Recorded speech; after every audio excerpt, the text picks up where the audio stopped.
abraço, eu sou o Dieguinho. Bom, galera, tá entrando no ar a nossa primeira edição desta quarta-feira, como sempre, com muitas informações para vocês. Antes disso, ó, dedo no like no começo do vídeo, que já me ajuda bastante. Se forem novos aqui no canal, já se inscreve, ativa o sininho das notificações e segue a gente também lá no Instagram. Um breve comunicado, 1h da tarde agora eu vou estar gravando com o Felipe Ximenes, grande diretor executivo, passou no Vasco, Flamengo, Fluminense, Santos, Curitiba e vários outros clubes, e eu tô te esperando lá no nosso segundo canal.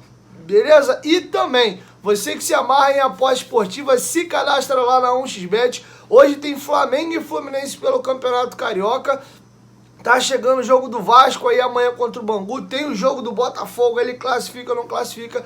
Se cadastra lá na 1xBet e faça a sua aposta. A 1xBet é uma das maiores casas de apostas do mundo, paga rápido, muito bem. Empresa séria, é uma gigante mundial, que é patrocinadora de grandes clubes gigantes europeus, e você pode estar apostando lá, tá bom? Utilizando o cupom promocional com a palavra FUTEBOLAÇO com T mudo e C no final, você dobra o seu primeiro depósito, tá bom? E além disso, você ainda ajuda aqui o meu trabalho. 1xBet, parceira do canal Futebolaço. O link tá aqui, ó, no primeiro comentário fixado. Bom, galera, vamos começar com um assunto super chato. Ontem, a partida da Copa do Brasil envolvendo Brasil de Pelotas e Ponte Preta, parece que o técnico Hélio dos Anjos sofreu com gritos racistas da torcida adversária. E o comentarista de arbitragem, Sandro Meira Hit, foi extremamente infeliz ao comentar ao vivo durante a partida que não é a primeira vez que Hélio dos Anjos passa por essa situação. Haja vista que contra a Ponte Preta ano passado em São Januário, ele teria passado pelo mesmo. Fato que é mentiroso. Eu estava na arquibancada, inclusive, no dia, e o que acontece? Que a torcida do Vasco tem um hábito de fazer o rufe-rufe para os seus jogadores tido como pitbull. Guinzo era assim, o volante Jean era assim, e o último que recebeu esse rufe-rufe da torcida foi o volante Yuri Lara. E quando o Yuri Lara chegava para dividir, a galera ficava e aí o Hélio dos Anjos achou que a torcida estava cantando cânticos racistas, tá? E aí o que aconteceu é que o Sandro Meira Hit cometeu essa infelicidade ao vivo ontem de dizer que ele já tinha passado por racismo no jogo contra o Vasco. O Vasco, revoltado, se posicionou da seguinte maneira no seu Twitter: tendo o Vasco sido citado erroneamente hoje na transmissão de Brasil de Pelotas e Ponte Preta no Sport TV por um suposto caso de racismo relacionado ao técnico Hélio dos Anjos em São Januário no ano passado, o Vasco relembra que tal fato imputado erroneamente foi esclarecido ainda no campo de jogo, inclusive sendo citado na súmula da partida. O Vasco está na vanguarda de combate ao racismo no esporte e, inclusive, reafirmou seu compromisso com o manifesto #próximos 100 anos, lançados no último mês. Não abrimos mão dos nossos valores e repudiamos qualquer tentativa de distorções sobre a nossa conduta. Respeito, igualdade e inclusão. #Vasco da Gama. E o Sandro Meira Hit, com cara de tacho, todo sem graça, teve que entrar ao vivo no troca de passes depois da partida entre Brasil de Pelotas e pedir desculpas e fazer uma retratação. Eu vou deixar com vocês aí o trecho do programa, tá com um pouquinho de chiado, mas vocês conseguem ouvir bem. E o que me irrita é que ele fez o meia-culpa, mas meio sem graça. Ele falou, ó, desculpa, errei, falei besteira, não foi isso que aconteceu. Você vê que ele vem falando todo por cima, cheio de dedo, né, não deixando bem claro ali que de fato ele errou. Ele faz o meia-culpa, meio meia-culpa mesmo, pela metade. Mas está feito o registro aí, confere aí. É exatamente isso que você falou, Felipe. No momento da transmissão, quando o Jotinha, que era o narrador, me chamou para comentar sobre o caso de racismo, eu fiz uma comparação com uma situação que o Hélio dos Anjos achava que tinha vivido no jogo do Vasco e que, na verdade, não aconteceu. No jogo contra o Vasco, na verdade, o Hélio dos Anjos confundiu um grito da torcida para o jogador Yuri Lara, que era referente ao jogador que eles apelidavam de Pitbull, então eles imitavam um cachorro no momento em que ele disputava a bola, né, em que ele estava participando do jogo, era um grito de incentivo ao jogador, e o Hélio dos Anjos confundiu na época com o grito racista. E depois isso tudo ficou esclarecido. Então eu estou aqui exatamente para pedir desculpas e para esclarecer o primeiro comentário que eu fiz foi equivocado e na própria transmissão eu tive condições de esclarecer essa situação no jogo contra o Vasco. Bom, galera, para finalizar, vamos virar a chave e, pelo amor de Deus, né? Torcida do Vasco é exemplo e o Vasco foi o primeiro clube na história desse país que lutou para que negros e operários pudessem jogar futebol, tá bom? Inclusive, São Januário foi construído por um preconceito da elite carioca da época, mas enfim, essa história já tá careca de estar batida. Vamos virar a chave agora e vamos trazer o nosso técnico Maurício Barbieri. Cara, a cada vez que eu vejo o Maurício Barbieri falando, me dá mais certeza de que ele é um cara extremamente capacitado. Ele tem apenas 41 anos de idade, mas tem um futuro promissor e muito bacana pela frente. Eu diria que dos técnicos da nova geração, ele e o Fernando Diniz, pelo menos aos meus olhos, são os que mais eu gosto de ver trabalhar. Tá bom? Ele deu uma entrevista muito bacana para o F90 ontem na ESPN e eu vou deixar com vocês aí. Primeiro teve uma brincadeira, a galera tá chamando ele já de Maurício Barbiola, né, brincando ali com o Guardiola. E também ele vai falar sobre Andrei, contratação de reforços, como é que é essa relação com a 777, como é que eles fazem para contratar treinadores, questão de venda de ativos, por que alguns jogadores acabaram não chegando ao Vasco, a visão da 777 sobre o processo, como é que ele enxerga o time do Vasco, pelo que o Vasco deve brigar nesse Campeonato Brasileiro. A entrevista tá muito bacana, cara, e eu vou dar um breve spoiler aqui. Me chama muita atenção quando ele diz que o Vasco ainda está muito longe do potencial que ele considera como o máximo da equipe. Se isso que a gente está vendo em campo ainda está longe do máximo, não sei até que nível o Vasco pode chegar na cabeça do técnico Maurício Barbieri. Enfim, é um início promissor, mas tem muita água para passar debaixo da ponte. E faço um gigantesco parênteses aqui. Torcedor, ele é muito momento e vai na onda. Tá mal, porrada. Tá bem, joga lá em cima.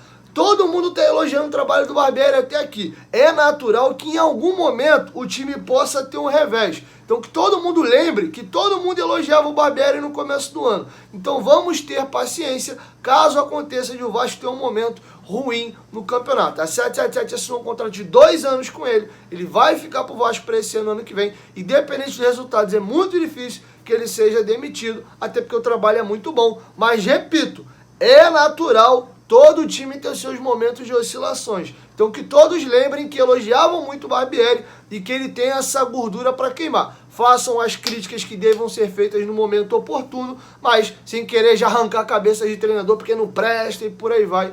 Então vamos devagar com a dor. Acho que o Vasco está muito bem servido de técnico nesse momento. Então vou deixar com vocês a entrevista dele ao F90 da ESPN. Claro, boa tarde então para o Maurício Barbiola. Já estava sabendo disso, Barbieri? Não? E como é que você recebe isso? Eu até ia começar com uma outra pergunta, mas eu já quero saber sobre isso. Como é que você recebe, né? Maurício Barbiola, é isso? Bom, boa tarde.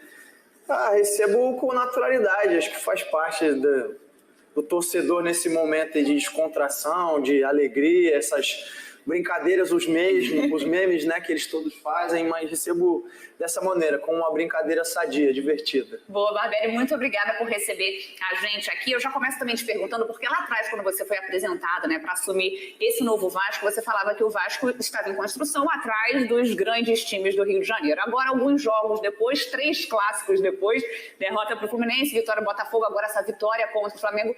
Que nível você está vendo esse Vasco? Bom, eu acho que nos 3 jogos, inclusive do Fluminense, apesar da derrota, a gente fez um bom jogo, né? Teve um bom rendimento. Eu acho que é cedo para dizer que a gente está no mesmo nível ou tenha ultrapassado eles. Eu acho que o importante é que a gente conseguiu competir em pouco tempo, ainda com um elenco em reformulação, em construção, tudo aquilo que a gente tem dito, mas hoje o Vasco é uma equipe bastante competitiva e tem demonstrado que consegue competir e brigar com as grandes equipes do país, que é o objetivo principal do ano, a Série A e tudo mais. Então eu acho que a gente tem conseguido em pouco tempo atingir um nível satisfatório e o que a gente espera a partir de agora é seguir crescendo, desenvolvendo, evoluindo cada vez mais para tornar essas vitórias algo mais consistente, algo que aconteça mais vezes. Boa. William, já passo para vocês, podem mandar perguntas aqui para o Barbieri e a gente vai batendo esse papo. Você sabe que tem participação dos fãs de esportes, daqui a pouquinho o pessoal manda um vídeo com perguntas, a gente chama aqui, torcedor do Vasco, pergunte para o Barbieri, daqui a pouco a gente vai ter pergunta do torcedor. Mais uma vez agradecendo o Barbieri por atender a gente, papo muito bom. Barbieri, assim, você, quando o Andrei voltou, você até falou numa coletiva antes dele voltar, eu não queria nem que ele tivesse ido embora, pode vir e tal, e a gente aqui até questionou a questão do período, é pouco tempo, vai ter que disputar a competição pelo Sub-20 Seleção Brasileira. Queria ouvir de você o seguinte, Andrei, claro, volta para ser um titular desse time. Como é que você projeta o Vasco, ou como é que vai ser esse período para você com o Andrei? Porque você vai contar com ele, mas ao mesmo tempo, daqui a pouco você não vai poder contar com ele. Como é que você está trabalhando um plano B de substituir o Andrei quando ele já não estiver, o que pode ser já no mês de junho, maio, junho, logo ali na frente? Olha, William, eu acho que tem duas vertentes. Uma é que o clube, já sabendo da saída dele, precisa se preparar para buscar uma reposição, buscar alguém que tenha o mesmo peso, alguém que possa fazer essa função na saída do Andrei.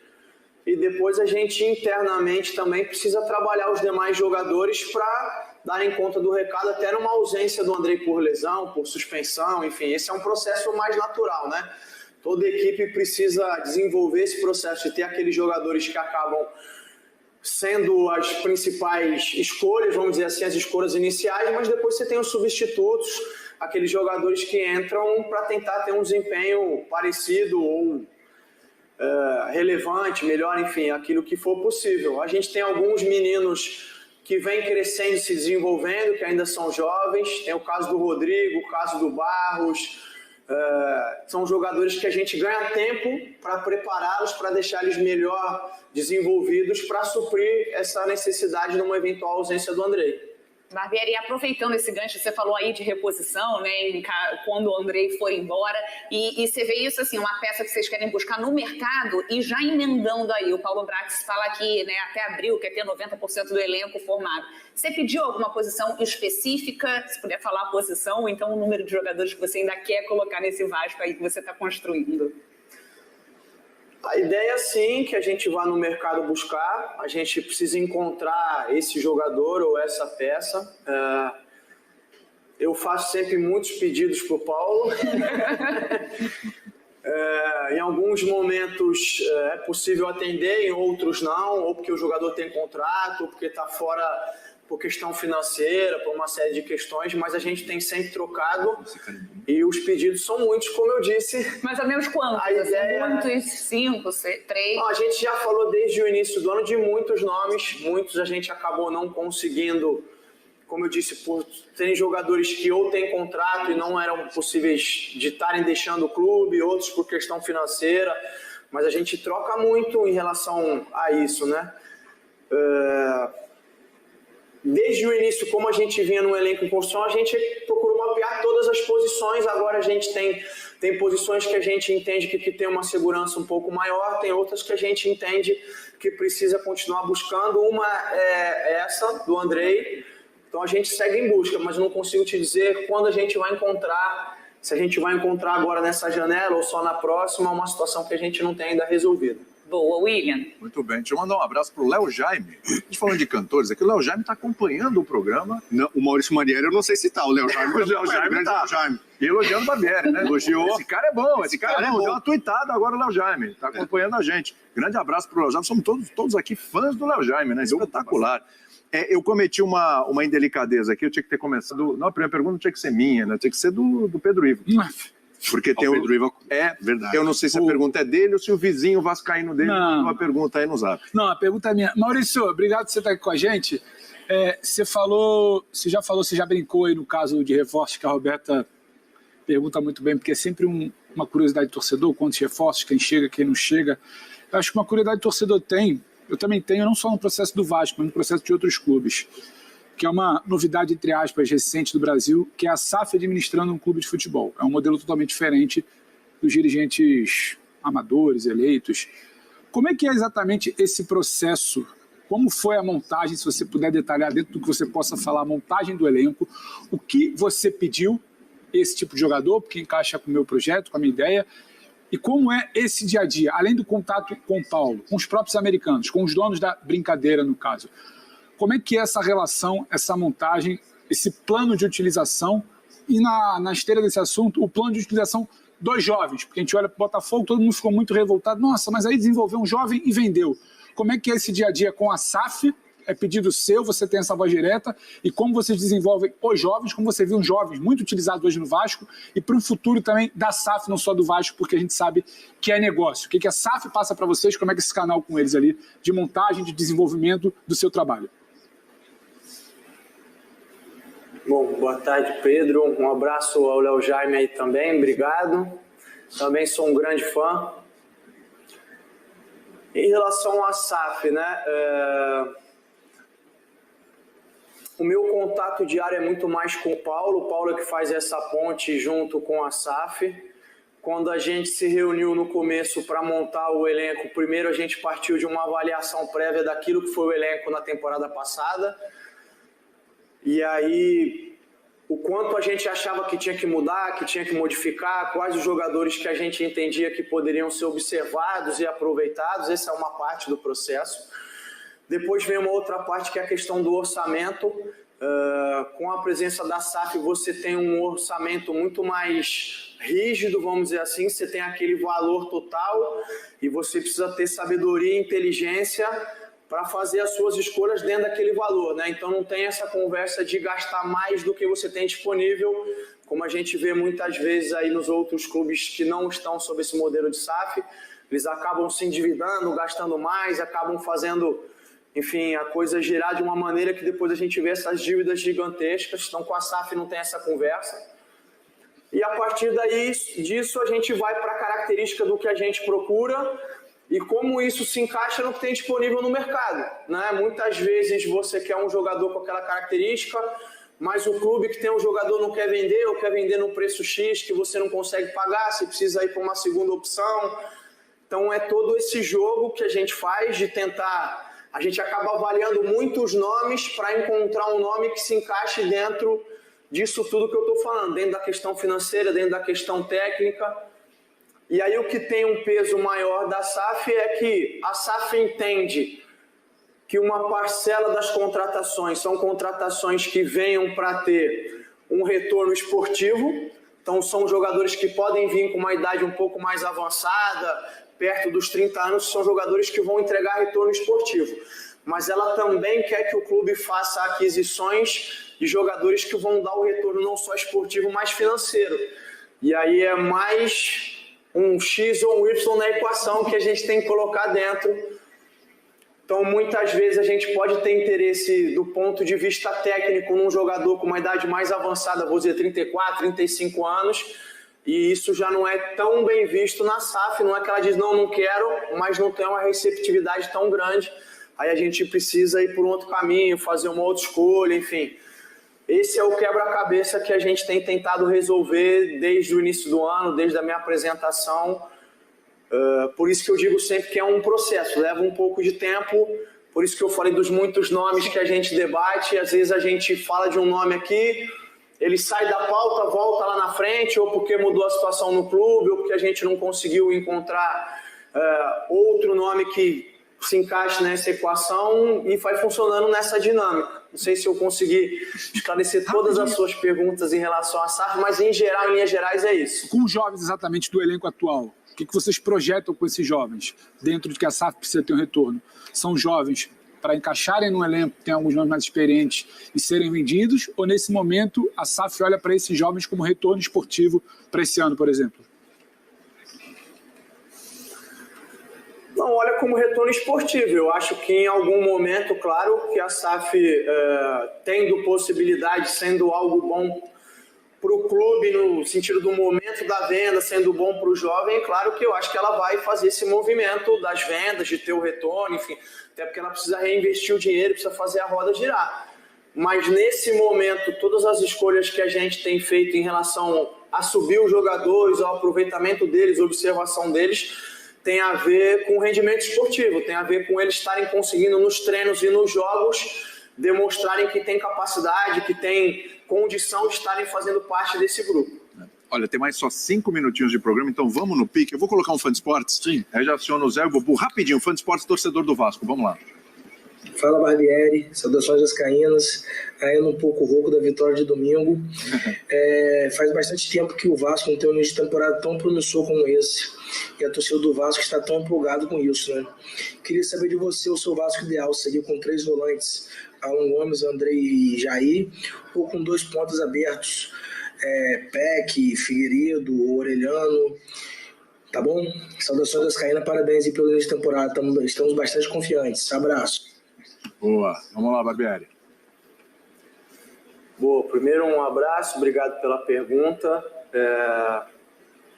Eu acho que são soluções diferentes, eu tenho respondido isso nas coletivas. O meu papel é tentar ser o mais sábio possível para aplicar aquela solução que o momento me pede. Então a gente pode sim jogar com 3 volantes ou com 2 pontas abertos, ou podemos jogar com os 2 com 3 volantes e 2 pontas abertos também.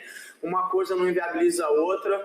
São escolhas que a gente tem que fazer em função do adversário, em função do momento da equipe, da competição, em função do momento dos jogadores também, daqueles que vêm pedindo passagem nos treinamentos ou por rendimento nos jogos. Eu não tenho uma estrutura de jogo fixa e que eu vou me prender a ela sempre sob qualquer circunstância. A ideia é sempre, como eu disse, estar avaliando o contexto e procurando fazer a melhor escolha. Legal. Zé, no pique, tá? Vamos lá. Grande Barbieri, é um prazer estar falando com você. Pô, fico feliz demais pelo seu sucesso. Parabéns aí pela sua trajetória e desejo mais sucesso ainda. Eu falei no comentário, no pós-jogo, né, do Flamengo, que uma das forças do Vasco, a impressão que eu tinha, é que você sabia da qualidade da sua equipe e do limite da sua equipe. Né? Por isso você entrou da forma como entrou e conseguiu jogar da forma como jogou. E eu acho que a minha curiosidade, eu vou perguntar para você, qual é o limite desse Vasco? Que eu acho que é o que todo mundo quer saber, né? Bom, boa tarde, Zé. Obrigado pelas palavras aí. Uma satisfação enorme estar falando com você também. É um grande prazer. Eu acho que você foi bastante cirúrgico na sua análise. Eu acho que passou bastante por isso, da gente entender quais eram os pontos fortes, qual era o potencial e a capacidade do Flamengo, que a gente sabe que é muito grande. Entender como a gente podia se contrapor a isso, ou quais eram as dinâmicas que a gente precisava imprimir para não permitir que eles se sentissem confortáveis no jogo e, ao mesmo tempo, tentar jogar, ao mesmo tempo, tentar explorar aquilo que a gente tem de bom, né? Difícil responder sobre qual é o limite dessa equipe nesse momento, porque é uma equipe que ainda está longe do seu limite, é isso que eu posso te responder. É uma equipe que ainda está numa fase inicial, intermediária ali de desenvolvimento. Eu tive a estreia do Andrei, tive o retorno do Marlon, então são jogadores que eu ainda tenho pouco tempo com eles. Teve a estreia do Capasso, é um jogador que chegou agora. Tem o Orejano, que é um jogador que eu ainda não consegui usar muito. Tem um crescimento de um Peck, de um Figueiredo, do Rodrigo que vem jogando.